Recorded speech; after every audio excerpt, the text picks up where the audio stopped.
Friends, உங்கள் வீட்டில் lemon நிறையா இருக்கா? என்ன செய்யணும்னு தெரியலையா? இப்போ லெமனை கட் பண்ணி எல்லாத்தையும் ஜூஸாக எடுத்துக்கலாம். எவ்வளோ பழம் இருக்கோ அவ்வளோ பழம் எடுத்துக்கலாம். நான் ஒரு 15 பழத்தை கட் பண்ணி வச்சுருக்கேன். நம்மக்கிட்ட எவ்வளோ இருக்கோ அதுக்கேற்ற மாதிரி நம்ம கட் பண்ணிக்கலாம். இப்போ எல்லாத்தையும் நம்ம இதை புழிஞ்சிடலாம். ஒரு கிண்ணத்தில் நம்ம லெமன் ஜூஸை எல்லாத்தையும் புழிஞ்சு எடுத்துக்கலாம். ஃப்ரெண்ட்ஸ், 15 பழத்தையும் நம்ம புழிஞ்சு எடுத்தாச்சு. நீங்கள் தோலெல்லாம் காய வச்சு தூக்கி போட்டுறாமல் காய வச்சு இதை பொடி பண்ணி நீங்கள் பூஜை சாமான் தொலைக்கிறதுக்கு அந்த காய வச்ச பொடியை நீங்கள் யூஸ் பண்ணிக்கலாம். வேஸ்ட் பண்ண வேண்டாம். செடிங்களுக்கும் இதை போடலாம்.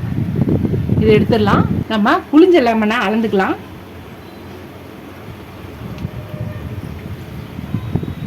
இந்த கப்பில் நம்மளுக்கு அரை கப்பு வந்திருக்கு. 15 பழம் ஊற்றிருக்கோம். இதை ஊற்றிக்கலாம் ஒரு தட்டில். இதுக்கு நான் அதில் 1 கப்பு சர்க்கரையை போடுறேன். இப்போ இதை எல்லாத்தையும் நல்லா நம்ம மிக்ஸ் பண்ணிக்கலாம்.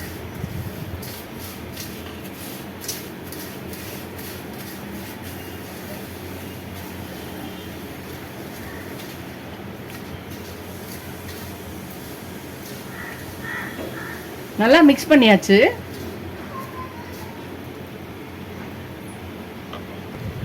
பண்ணியாச்சு. இப்போ இது நல்லா சன்லைட்டை நல்லா வெயிலில் ஒரு 2-3 நாள் வச்சோன்னா ரொம்ப சூப்பராக வந்துடும்.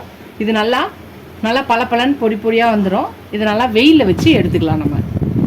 நம்ம லெமனும் சர்க்கரையும் கலந்து வச்சுருந்தோம் இல்லையா, அது நல்லா காஞ்சிடுச்சு. இப்போ இது ஒரு மிக்ஸி ஜாரில் மாற்றிக்கலாம்.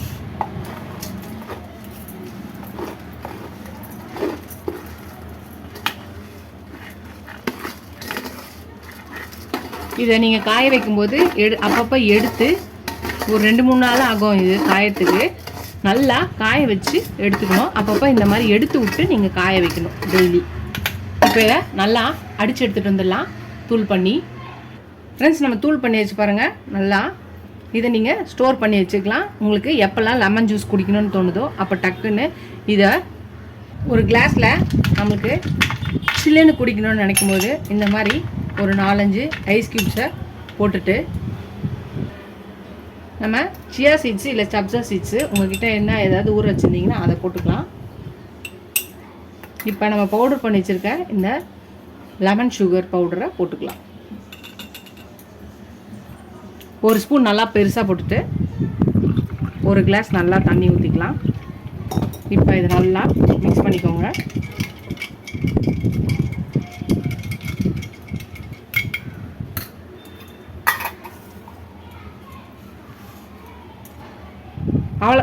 அவ்வளோதான், நம்மளோட லெமன் சுகர் பவுடர் டக்குன்னு ரெடி ஆயிடுச்சு.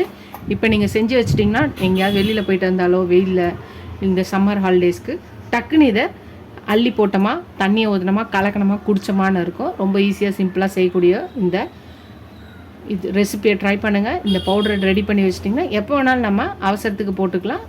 வெளியில் எங்கன்னா போனால் கூட இதை நம்ம பாக்ஸில் போட்டு எடுத்துகிட்டு போயிடணும். தண்ணியை கலக்கி சில்லுன்னு குடிச்சிக்கலாம். இந்த ரெசிபியை ட்ரை பண்ணி பாருங்கள். ட்ரை பண்ணி பார்த்து எப்படி இருக்குன்னு சொல்லுங்கள். ஃபஸ்ட்டு நம்ம சேனலுக்கு சப்ஸ்கிரைப் பண்ணிட்டு பாருங்கள். இது ஒரு சப்ஸ்கிரைப் பண்ண எல்லா ஃப்ரெண்ட்ஸ்க்கு தான் சேனலுக்கு சப்போர்ட் பண்ணிங்கன்னு நினைக்கிறேன். இதோட அடுத்த ரெசிபியில் பார்க்கலாம். டாடா பாப்பா ஃப்ரெண்ட்ஸ்.